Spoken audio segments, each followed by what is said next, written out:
The warning lights turned red across the control room of Station Alpha 7. Commander Veltar looked at his screen with wide eyes. His blue skin turned pale as he read the data coming from the edge of the Kepler 442 system. "Sir, we have a problem," said Officer Nixara from her control panel. Her forearms moved quickly over the buttons. "Something big just came out of hyperspace near the outer planets." Veltar walked over to the main display screen. The image showed a ship unlike anything he had seen in his 40 years of service. It was huge, bigger than the largest battleships in the Galactic Trade Union fleet. Dark metal covered its surface, and strange weapons stuck out from its sides like the teeth of a giant beast. "What kind of ship is that?" Veltar asked. His voice shook a little. "I don't know, sir," Nixara replied. "The computer can't find it in any of our databases. It's not from any known species in the galaxy." Dr. Kethris, the station science officer, looked up from his work table. His green skin had small scales that shined under the lights. "The energy readings are incredible," he said. "This ship has power levels higher than anything we've recorded before." Veltar felt his heart beat faster. Station Alpha 7 was one of the most important trade stations in this part of the galaxy. Ships from hundreds of worlds came here to buy and sell goods. If this unknown vessel was hostile, thousands of innocent beings could die. "Send a message to the ship," Veltar ordered. "Tell them they don't have permission to enter our system." Officer Nixara pressed several buttons on her panel. "Message sent, sir. Standard warning protocol." They waited. The minutes felt like hours. On the screen, the strange ship didn't move. It just sat there at the edge of the system like a predator watching its prey. "Sir," called Lieutenant Zorak from the communication station. "We're getting reports from the outer mining stations. The workers are scared.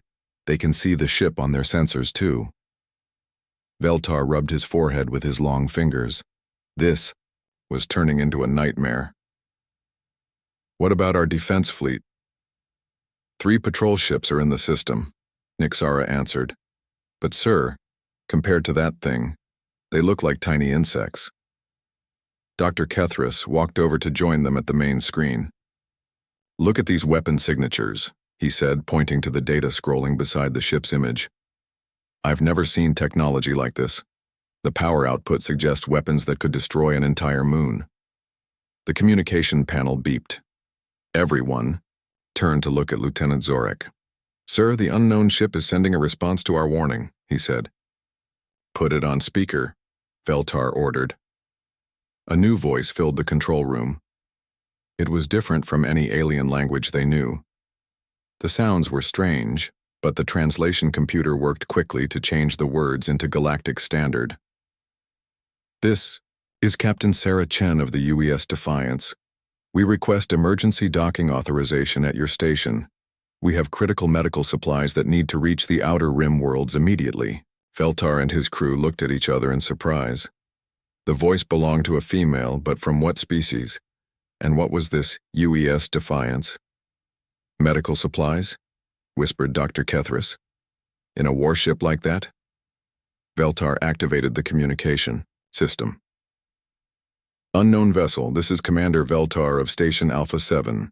Your ship appears to be heavily armed. We cannot allow you to dock until we verify your intentions." There was a pause before the voice replied.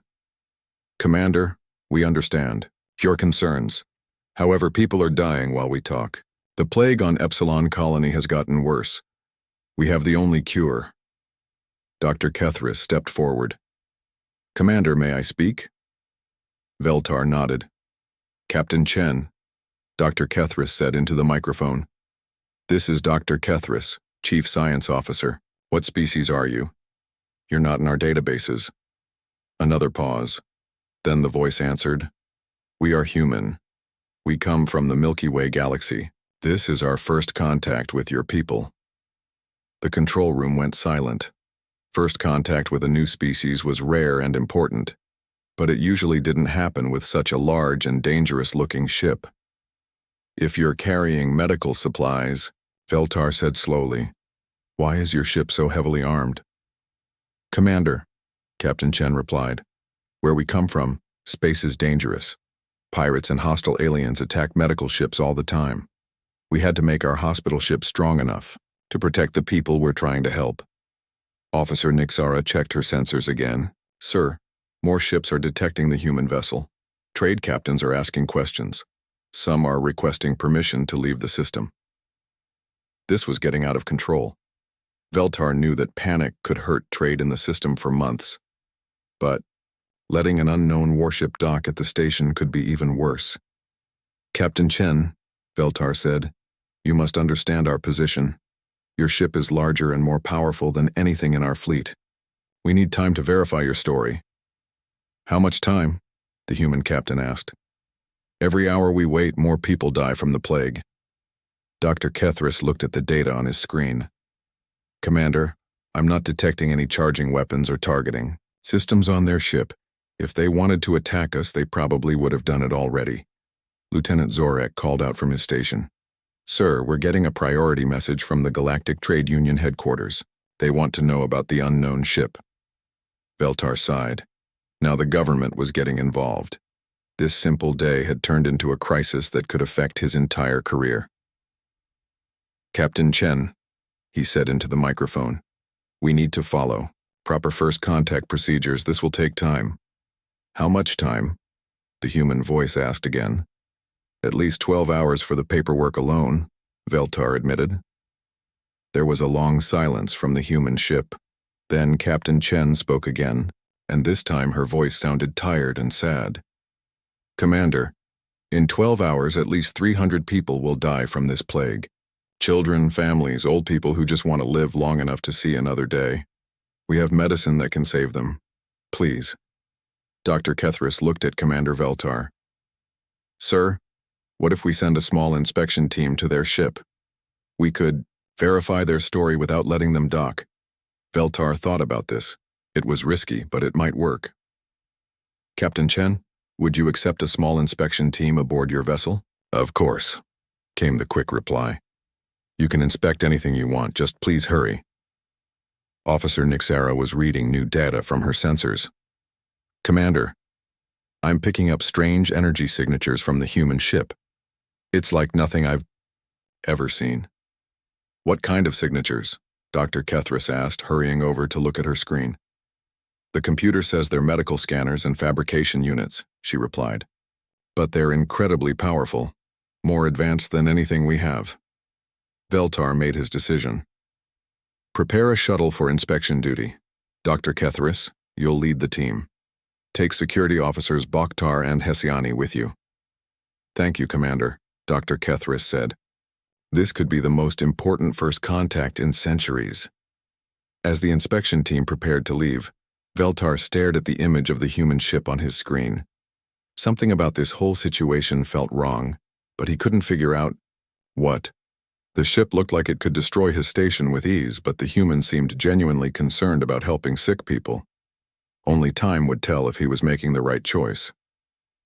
Dr. Kethris checked his equipment one more time as the shuttle moved toward the human ship. Security officers Bakhtar and Hessani sat across from him, their weapons ready but not drawn. Through the small window, the UES Defiance grew larger and larger. It's even bigger up close, Bakhtar said. His red skin was darker than usual, which meant he was nervous. Look at those weapon ports. There must be hundreds of them. Hessani, whose people were known for being brave warriors, actually looked scared. I've fought in 3 wars, she said quietly. I've never seen anything like this. Dr. Kethris was excited rather than afraid. As a scientist, he lived for moments like this. Think about it, he said. We're about to meet an entirely new species. This could change everything we know about the galaxy. The shuttle pilot, a young officer named Yixtal, called back to them. We're getting close to their docking bay. The humans are guiding us in with some kind of beam. Through the window, they could see the docking bay doors opening. Bright lights showed the way inside. The bay was huge, big enough to hold 20 shuttles like theirs. Strange machines moved along the walls, and several humans in uniforms waited for them. They look almost like us, Hessani observed. 2 arms, 2 legs, 1 head. But their skin is different colors. Dr. Kethris nodded. Some are pale, some are dark, some are in between. It's fascinating. Their species must have evolved on a world with different regions. The shuttle landed with a soft bump. Yixtal turned around in his pilot seat. The atmosphere readings are good. We can breathe their air without suits. Dr. Kethris stood up and walked to the shuttle door. This was the moment of first contact. His hands shook a little as he pressed the button to open the door. The first thing he noticed was the smell. It was clean like a hospital, but with a metallic scent that reminded him of weapons and machinery. The second thing he noticed was the humans themselves. There were 5 of them waiting. They wore uniforms that were dark blue with silver markings. The one in front was clearly the leader. She had brown skin and black hair that was pulled back tightly. Her eyes were dark and serious, but not unfriendly. "Welcome aboard the UES Defiance," she said as they stepped out of the shuttle. "I'm Captain Sarah Chen. Thank you for coming." Dr. Kethris stepped forward. "I'm Dr. Kethris, Chief Science Officer of Station Alpha 7. These are security officers Bakhtar and Hassani." Captain Chen nodded to each of them. "I want to show you why we're here. Follow me, please." As they walked through the ship's corridors, Dr. Kethris noticed everything. The walls were thick metal, much stronger than what civilian ships used. But there were also medical symbols and emergency equipment every few meters. "Your ship is very large," Bakhtar said, looking around nervously. "We needed it to be," Captain Chen replied. "We're carrying medical supplies for 50,000 people. Plus we have our own medical staff of 800. 800 medical staff? Dr. Kethris asked in surprise. On one ship? Doctors, nurses, technicians, and support crew, the captain explained. When we reach a plague zone, we don't just drop off supplies, we stay and help treat the sick. They entered a large room filled with machines that Dr. Kethris didn't recognize. Humans in white coats worked at control panels, and strange beeping sounds came from everywhere. "This is our main medical fabrication center," Captain Chen said.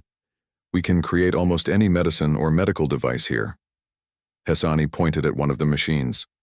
"What does that one do?" A human doctor nearby heard the question. She was older than the captain, with gray hair and kind eyes. "That's a protein synthesizer," she said. "It can make vaccines for almost any known disease in about 30 minutes.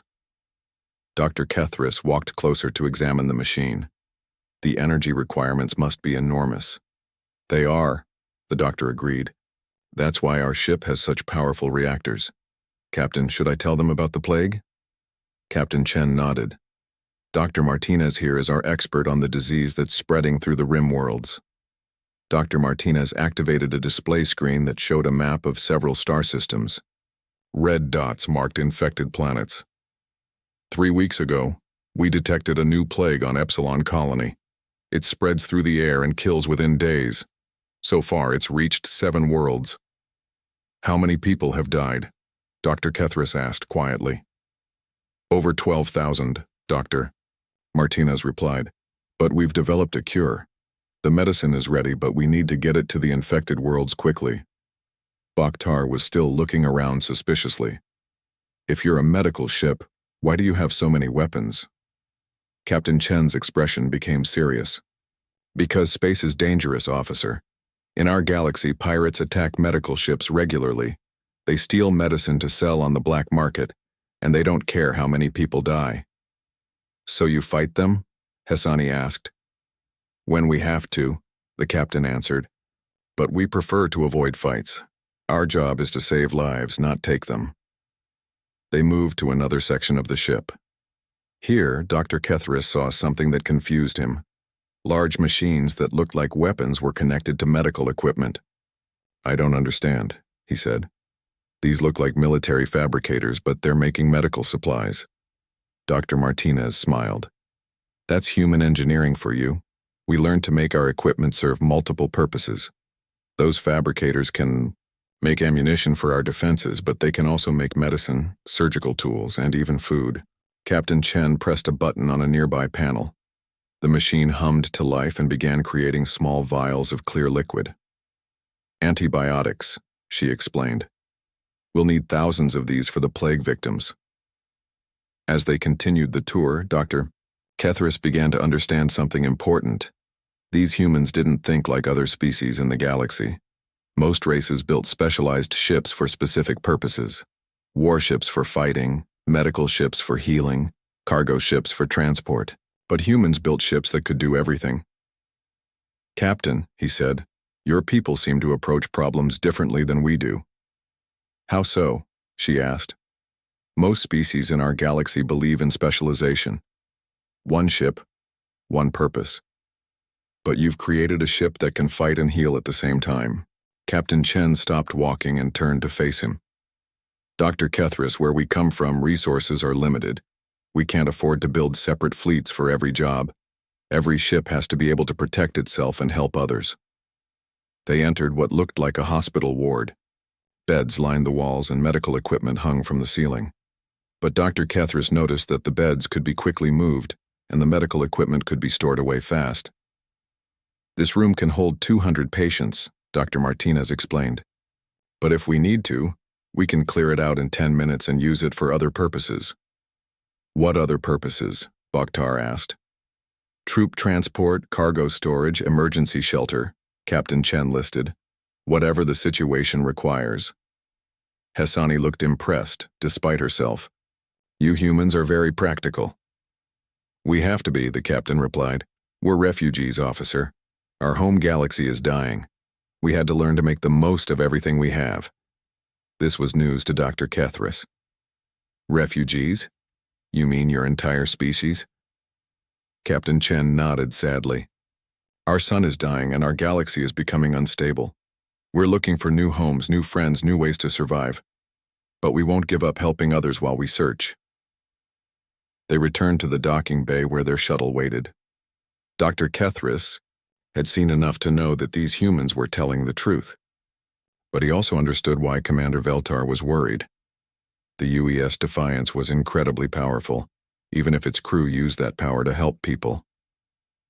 "Captain Chen," he said as they prepared to leave, "I believe your story. But you must understand that your ship frightens people. It's more powerful than most battle fleets." "I know," she replied, "but we can't help that. This is who we are. We're healers who learn to fight, or maybe fighters who learn to heal. Either way, we won't let anyone stop us from saving lives." As their shuttle flew back to Station Alpha 7, Dr. Kethris thought about what he had seen. These humans were unlike any species he had ever encountered. They were dangerous, yes, but dangerous in the way that a doctor with a scalpel was dangerous. They could hurt you, but they would rather heal you. The question now was whether Commander Veltar would see it the same way. Commander Veltar paced back and forth in his office while Dr. Kethris finished his report. The inspection team had returned an hour ago, and their findings were not what he had expected. "So you're telling me," Veltar said slowly, "that this warship is actually a hospital?" Dr. Kethris nodded enthusiastically. "Not exactly a hospital, sir. It's more like a mobile medical city. They have everything needed to treat massive disease outbreaks." "But the weapons," Officer Nixara interrupted from her seat near the wall. "Our sensors still show massive weapon systems." "They're real weapons," Security Officer Bakhtar confirmed. "But the humans only use them for defense. Their ship has been attacked many times by pirates who want to steal their medicine." Veltar sat down heavily in his chair. "This makes no sense. Why would anyone build a medical ship that's also a battleship?" Dr. Kethris leaned forward excitedly. "That's what makes them so fascinating, Commander. Humans don't think like we do. They don't build specialized ships for single purposes. Every human ship has to do multiple jobs." "Because they're refugees," Hassani added quietly. "Their whole species is homeless. They have to make every ship count." The communication panel on Veltar's desk beeped. Lieutenant Zorek's voice came through the speaker. "Sir, we're getting urgent messages from the Trade Union Council. They want a full report on the human ship immediately." Veltar rubbed his temples. The political pressure was mounting. If he made the wrong decision, it could end his career. But if the humans were telling the truth, and he prevented them from delivering life-saving medicine, how many people would die? "Sir," Dr. Kethris said urgently, "I've been thinking about their story. If they really are from another galaxy, this is the most important first contact in our history. Or the most dangerous, Veltar replied. Think about it, Doctor. They claim to be refugees, but they show up in our galaxy with technology more advanced than anything we have. How do we know they're not scouts for an invasion force? Bakhtar shook his head. Commander, I spent 2 hours on that ship. I watched their crew work. These are medical people, not soldiers. Well, not exactly soldiers. What do you mean? Veltar asked. They're trained for combat, Hassani explained, but they fight like people protecting something precious, not like conquerors. Every weapon system I saw was defensive. Dr. Kethris activated his data pad and showed them images from the human ship. Look at their technology, Commander.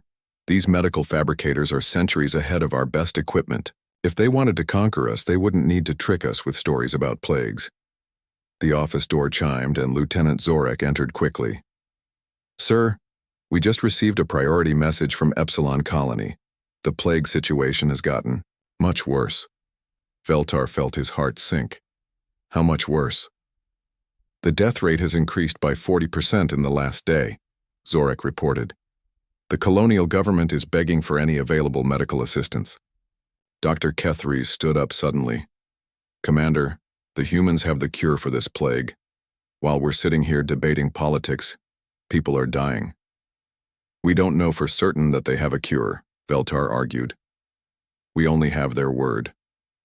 Then let's find out, Dr. Kethris said. Let me take a medical team to their ship. We can examine their cure and verify that it works. Veltar considered this. It was risky, but it might give them the proof they needed. How long would that take? A few hours at most, Dr. Kethris replied. Our medical computers can analyze their cure formula quickly. The communication panel beeped again. This time it was Captain Chen's voice. Commander Veltar, we're monitoring the emergency broadcast from Epsilon Colony. How much longer before we can proceed? Veltar activated his microphone. Captain Chen, we're still reviewing your request. Our medical team would like to examine your cure. Of course, came the immediate reply. Dr. Martinez is preparing samples for your analysis right now, but please hurry. Every minute costs lives. Dr. Kethris gathered his team quickly. Within an hour, they were back aboard the UES Defiance with portable analysis equipment. The humans were completely cooperative, providing not just samples of their cure but detailed information about how it worked. This is incredible, Dr. Kethris said as he studied the test results. Their cure doesn't just treat the symptoms, it actually repairs the genetic damage caused by the plague. Dr. Martinez, the human disease specialist, worked alongside the alien medical team. We've tested it on several hundred patients already, she explained. The cure rate is 98%. How did you develop it so quickly? Asked Dr. Velnas, Kethris's assistant. This plague only appeared 3 weeks ago. Human medical research moves fast when lives are at stake, Dr. Martinez replied. We had 50 of our best researchers working on it around the clock. Dr. Kethris transmitted his findings back to Station Alpha 7. The cure was real and it worked. More importantly, the humans were exactly what they claimed to be. Healers with the tools and knowledge to save thousands of lives. But as they prepared to return to the station, alarms began sounding throughout the human ship. Red lights flashed in the corridors and crew members ran to their stations. What's happening? Dr. Kethris asked Captain Chen as they met in a corridor. We're detecting ships dropping out of hyperspace, the captain replied grimly. Multiple contacts coming in fast. They rushed to the bridge of the UES Defiance. Dr. Kethris had never seen a human command center before. It was efficient and organized, with crew members working at stations that could apparently serve multiple functions. Report, Captain Chen ordered as she took her command chair. 15 ships, Captain, reported the tactical officer. Configuration matches Krorvac raider patterns. They're heading straight for the trade station. Dr. Kethris felt his blood turn cold. The Krorvacs were the most feared pirates in this part of the galaxy. They were known for attacking trade stations and taking everything of value, including slaves. Distance to the station? Captain Chen asked. They'll reach it in 40 minutes at current speed, The tactical officer replied. Captain Chen turned to Dr. Kethris. Doctor, we need to get you back to your station immediately. Then we'll deal with the pirates. Deal with them how? Dr. Kethris asked. The captain's expression became hard as steel. The same way we deal with any threat to innocent people. As their shuttle raced back to Station Alpha 7, Dr. Kethris contacted Commander Veltar. Sir, the Korvax are coming. 15 ships and they'll be here in less than 40 minutes. Veltar's voice sounded panicked over the radio. 15 ships? Our defense fleet only has 3 patrol vessels. We can't fight 15 Korvax raiders. The humans want to help, Dr. Kethris said. Help how? 1 ship against 15? Dr. Kethris looked back at the UES Defiance through the shuttle's rear window. The huge ship was already moving, positioning itself between the pirates and the station. As he watched, the vessel seemed to transform. Weapon ports opened along its hull, defensive shields shimmered to life, and launch bays prepared to deploy smaller craft. Commander, Dr. Kethris said quietly, I think we're about to learn what a human warship can really do. When they reached Station Alpha 7, the control room was in chaos. Civilian ships were requesting permission to flee the system, and the 3 patrol vessels were taking defensive positions that everyone knew would be useless. The Korvax are hailing us, Lieutenant Zorek reported. Put them through, Veltar ordered. A harsh voice filled the control room, speaking in the brutal Korvax language.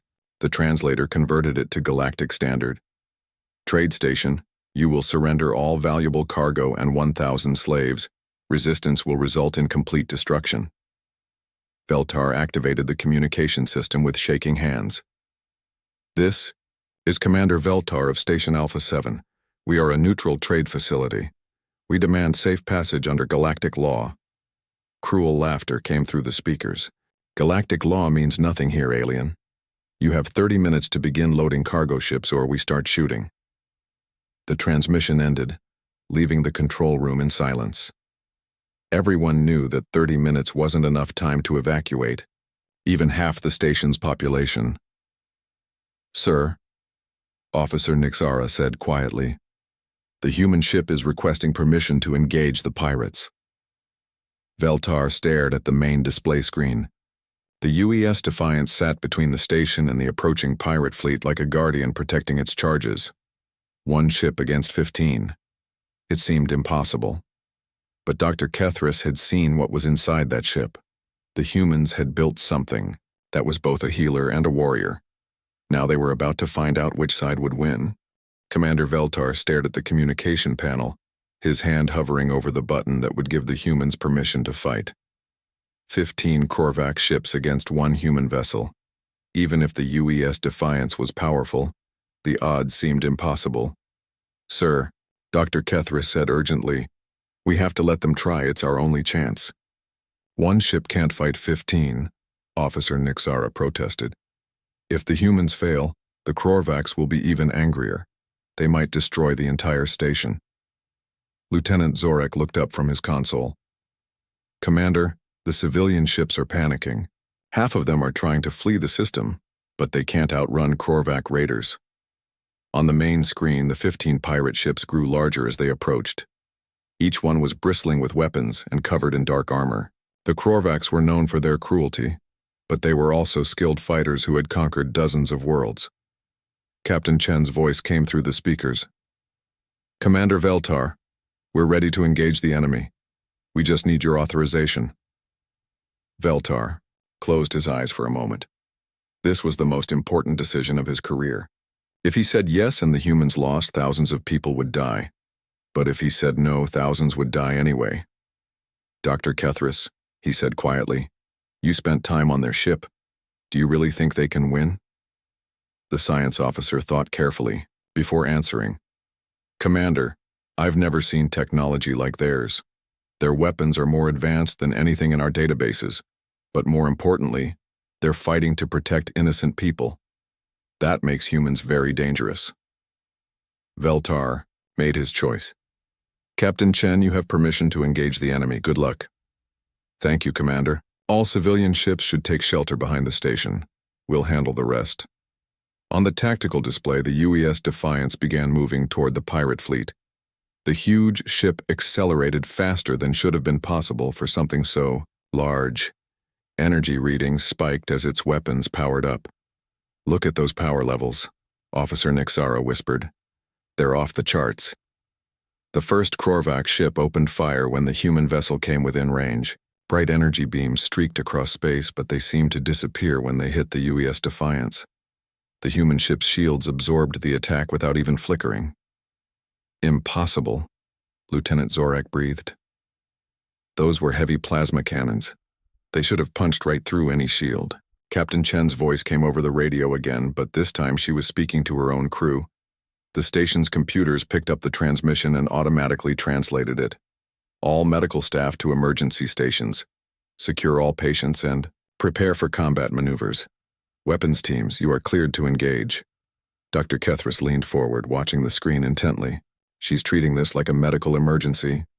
Protect the patients first, then deal with the threat."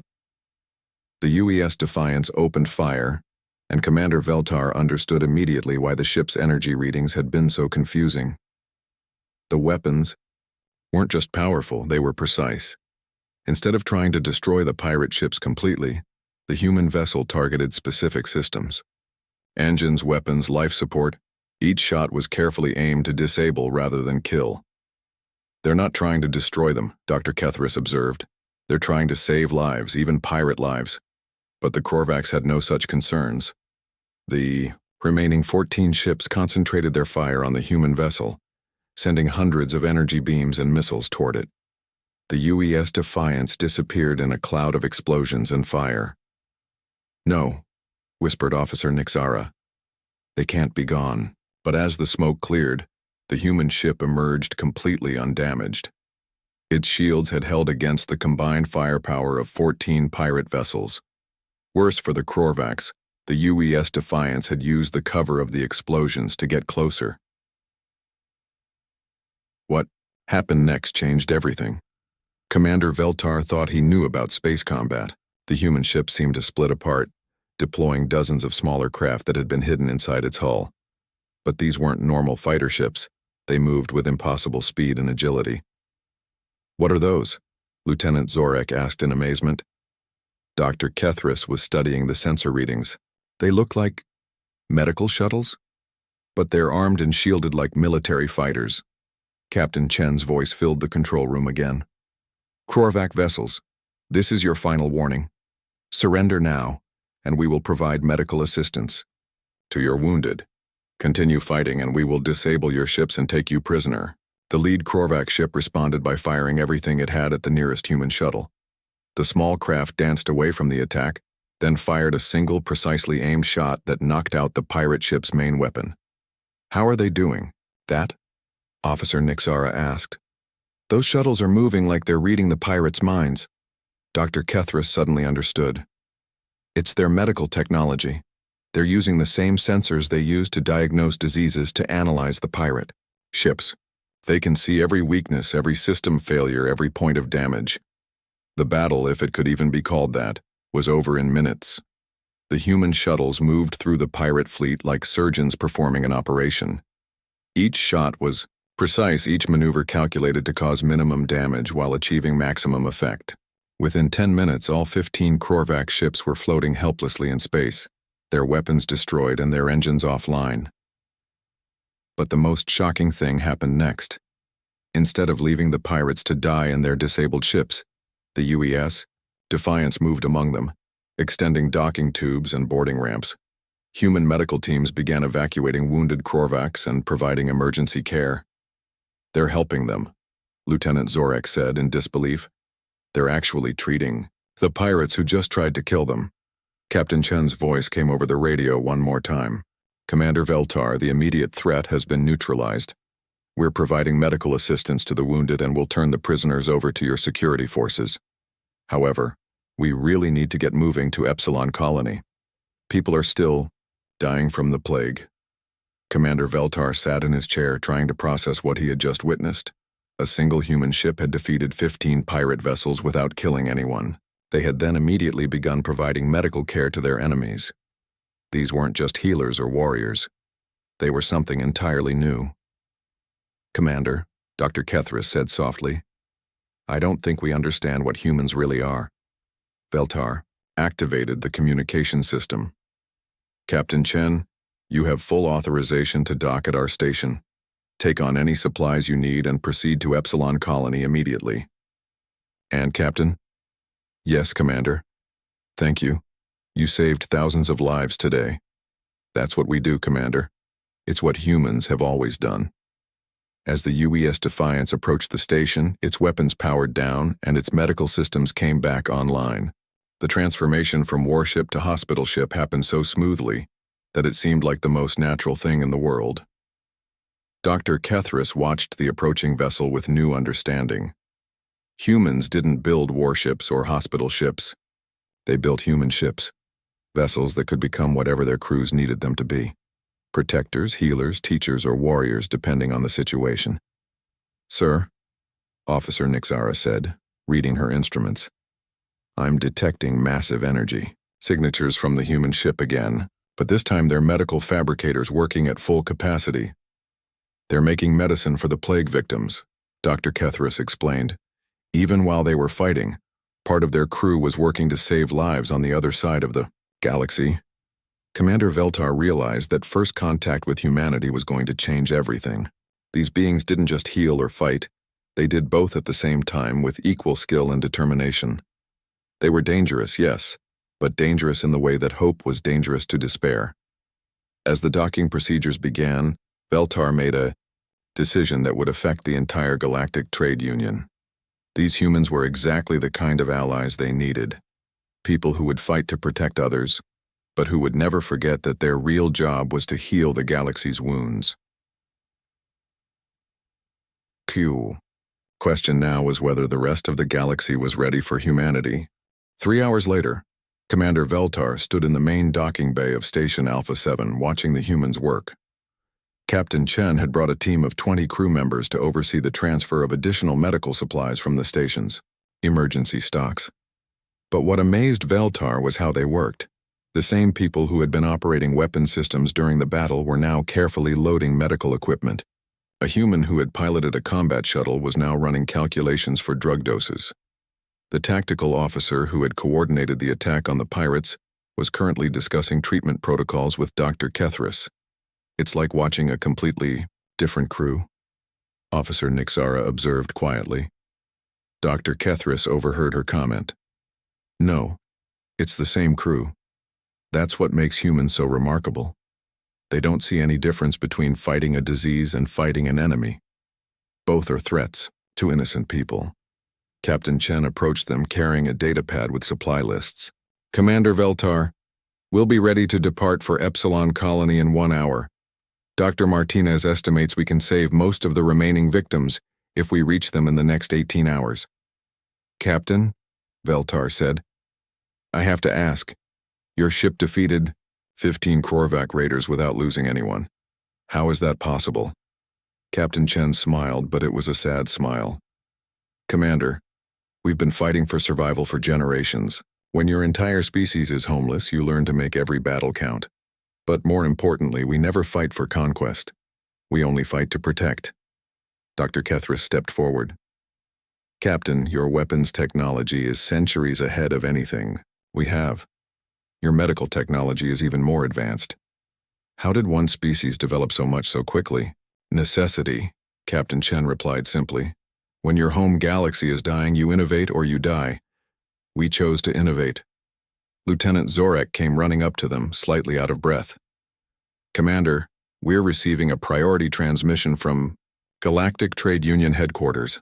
They want to speak with the human captain immediately." Veltar felt his stomach drop. The politicians had finally taken notice, and that was rarely good news. "What do they want?" "Full disclosure of human technology and immediate inspection of their vessel by a Union fleet," Zorek reported. Captain Chen's expression didn't change, but several of her crew members stopped working and looked toward their captain. Dr. Kethris noticed the change in atmosphere immediately. "Captain," Veltar said carefully, "the trade union is naturally concerned about new technology entering our space. I understand their concerns. Captain Chen replied. But we don't have time for bureaucratic procedures. People are dying while politicians debate. A new voice joined the conversation. It belonged to Dr. Martinez, who had just arrived from the UES Defiance. Captain, we just received an emergency transmission from the Tau Ceti system. The plague has spread there too. The situation is getting worse. Captain Chen closed her eyes for a moment, thinking. When she opened them, her decision was clear. Dr. Martinez, prepare for immediate departure. We'll deliver the cure to Epsilon Colony, then proceed to Tau Ceti. Captain, Commander Veltar said urgently.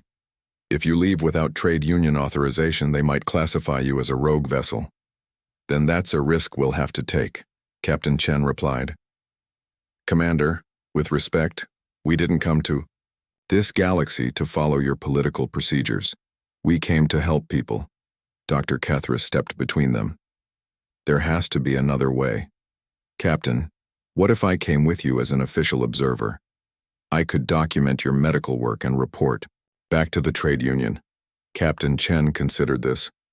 Dr. Kethris, you're welcome to join us. But I need you to understand something. Once we leave this station, we might not be coming back. The trade union might decide we're too dangerous to allow in their space. Then we'll prove them wrong, Dr. Kethris said firmly. Someone needs to show them what humans really are. Commander Veltar made a decision that surprised everyone, including himself. I'm coming too. Sir? Officer Nixara asked in shock. Dr. Kethris is right, Veltar explained. Someone needs to witness what these humans do, and it should be someone in authority. Nixara, you're in command of the station until I return. Captain. Chen looked at both aliens with surprise. You're both willing to risk your careers for people you've never met? You risked your lives for a station full of strangers, Dr. Kethris pointed out. The least we can do is risk our careers. An hour later, the UES Defiance departed Station Alpha 7 with 2 alien observers aboard. As they traveled toward Epsilon Colony, Commander Veltar got to see human medicine in action. The ship's medical bay had been expanded to handle massive numbers of patients. Equipment that had been weapons during the battle was now creating medicine at an incredible rate. Crew members worked around the clock, preparing for what they knew would be a grueling fight against disease and death. How long can your crew maintain this pace? Veltar asked Dr. Martinez as she supervised the creation of thousands of vaccine doses. As long as necessary, she replied without looking up from her work. When people are dying, humans don't get tired. The truth of that statement became clear when they reached Epsilon Colony. The planet was in chaos. Hospitals were overwhelmed. Government services had broken down, and panic was spreading faster than the plague itself. But the humans didn't hesitate. Within minutes of arriving in orbit, they had deployed medical shuttles to every major population center. Teams of doctors and nurses worked in conditions that would have defeated most species, treating patients in overcrowded hospitals, emergency shelters, and even on the streets. Commander Veltar followed one team as they worked their way through a refugee camp outside the colony's main city. The conditions were horrible, thousands of sick people packed together with no medical care. But the humans just got to work. We need to set up a treatment center here, announced Dr. Chen, a young human doctor who shared her captain's last name but was apparently not related. Start with the children and elderly. Within an hour, they had transformed an empty warehouse into a functioning hospital. Medical equipment that had been stored in their shuttles was quickly assembled into treatment stations. The same fabricators that had created ammunition during the battle were now producing IV fluids and antibiotics. This is impossible, whispered a local doctor who had been working without sleep for days. How are you doing this so fast? Practice, Dr. Chen replied as she treated a sick child. We've set up emergency hospitals on 50 different worlds. You learn to work quickly when lives are at stake. Commander Veltar watched in amazement as the humans saved life after life. Children who had been dying were sitting up and talking within hours of receiving treatment. Adults who had been too weak to stand were helping to care for other patients by the end of the day. But what impressed him most was how the humans worked together. There was no wasted motion, no confusion, no arguments about who was in charge. They functioned like a single organism dedicated to healing. "Dr. Kethris," he said as they watched the rescue operation, "I'm beginning to understand something about humans." "What's that, Commander?" "They don't see healing and fighting as different things. To them, disease is just another enemy to defeat." Dr. Kethris nodded. "And they're very good at defeating enemies." 3 days later, the plague on Epsilon Colony was under control. The humans had treated over 40,000 patients and saved countless lives, but they didn't stop to celebrate. As soon as the last patient was stable, they began preparing to leave for the Tau Ceti system. "Captain," Commander Veltar said as they prepared to depart, "I need to send a report to the trade union. What should I tell them about humanity?" "Captain," Chen thought for a moment. "Tell them the truth, Commander. We're refugees looking for a new home. We're healers who learned to fight, and fighters who never forgot how to heal. We're dangerous to our enemies and valuable to our friends." "And which category does the trade union fall into?" Veltar asked. "That depends on them," Captain Chen replied. "We'd like to be friends. But if they try to stop us from saving lives, then they're choosing to be enemies." Commander Veltar's report to the trade union was simple and direct. Humanity was the most powerful species they had ever encountered, but also the most dedicated to preserving life.